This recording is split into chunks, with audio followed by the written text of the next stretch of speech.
Semangat pagi semuanya. Ketemu lagi untuk hari ini, bertemu dengan Ibu bersama dengan anak-anak yang hebat dan luar biasa. Kita akan pelajari hari ini tentang materi barisan dan deret aritmatika. Tapi untuk hari ini kita akan belajar tentang barisan aritmatika terlebih dahulu.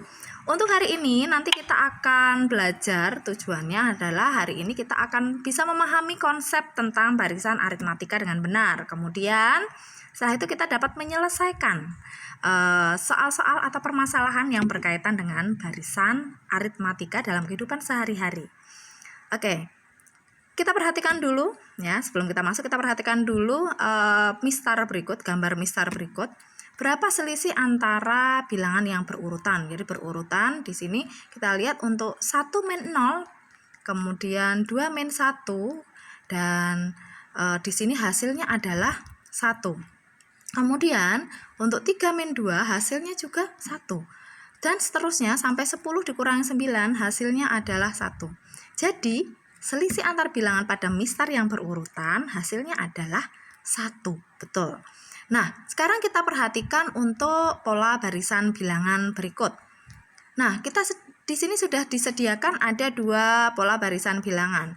Kalian tentukan apakah barisan bilangan di atas itu merupakan membentuk pola atau tidak.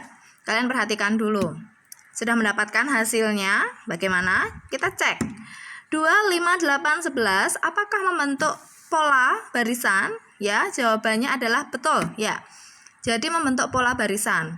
Karena di situ adalah yang pertama adalah pola barisannya selisihnya adalah bertambah 3. Untuk yang di bawah tidak. Karena apa?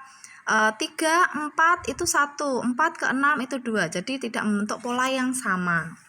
Kemudian untuk yang berikutnya dipunyai barisan bilangan sebagai berikut. 4, kemudian ada 7, kemudian ada 10, kemudian 13 dan 16. Di sini nanti kita akan menentukan kalau U4-nya itu kita sebut dengan suku pertama, U1, 7 kita sebut dengan U2, suku kedua, ya. Jadi kalau 10 berarti kita sebut sebagai suku ketiga dan seterusnya. Maka suku pertama atau A di sini nilainya adalah 4. Suku kedua dikurangi suku pertama, di situ adalah 7 dikurangi 4, hasilnya adalah 3. Suku ketiga dikurangi suku kedua, itu berarti 10 dikurangi 7, hasilnya adalah 3. Suku keempat dikurangi suku ketiga, 13 dikurangi 10, hasilnya adalah 3 juga. U5 atau suku kelima dikurangi suku keempat, hasilnya juga 3.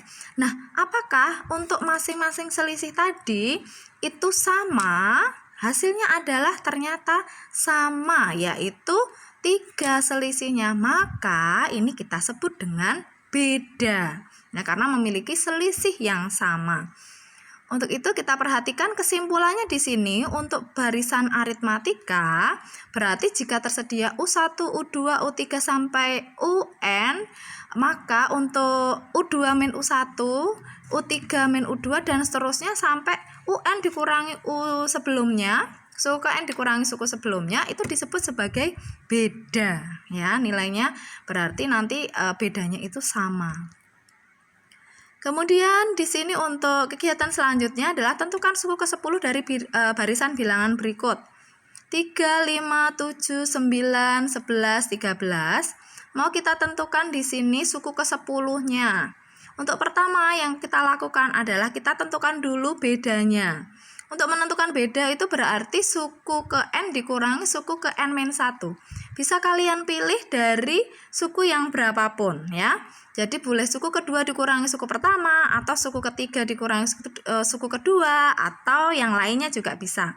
Nilainya di situ adalah 2. Untuk U1-nya atau A adalah 3, U2-nya adalah 5. Berarti 5 itu diperoleh dari mana? 3 ditambah 2 min 1 dikalikan dengan 2. Dan seterusnya sampai U10 itu berarti 3 ditambah 10 min 1 dikalikan 2, hasilnya 21. Jadi suku ke-10-nya adalah 21. Nah, untuk Berikutnya kita akan buat pola barisan bilangan aritmatikanya ya. Jika suku pertama kita sebut sebagai A, kemudian B itu disebut sebagai beda, maka suku keduanya adalah A plus B. Maka suku ketiganya disebut sebagai A plus 2B dan seterusnya sampai nanti menentukan suku ke N-nya, ya kan? Nah, bagaimana untuk suku ke N-nya? Nah, untuk suku ke N-nya nanti kalian bisa lihat menggunakan pola berikut. Ya, untuk suku ke N-nya. Jadi untuk suku pertama berarti A atau A berarti A ditambah 1 min 1 dikalikan dengan B. Suku kedua adalah A plus B, berarti A ditambah 2 min 1 kali B dan seterusnya. Maka untuk menentukan suku ke N-nya, kalian nanti akan simpulkan. Untuk menentukan suku ke N-nya, itu kalian nanti suku pertama, suku kedua, suku ketiga sampai suku ke N. Maka dengan suku pertamanya itu adalah A, disebut sebagai A, B-nya adalah beda, maka untuk suku ke N-nya adalah nanti kalian akan simpulkan bersama di diskusi online melalui WhatsApp, kemudian nanti dilengkapi di LKPD-nya. Oke, kalian nanti akan melengkapinya di sana dan nanti akan ada tugas dari Ibu untuk kalian bisa upload di Google Classroom. Terima kasih untuk hari ini dan pembelajaran kita hari ini. Kita cukupkan sampai di sini. Kita akan berlanjut ke materi berikutnya. Terima kasih, tetap jaga kesehatan, tetap semangat untuk belajar dan Tuhan memberkati. Terima kasih. Dadah.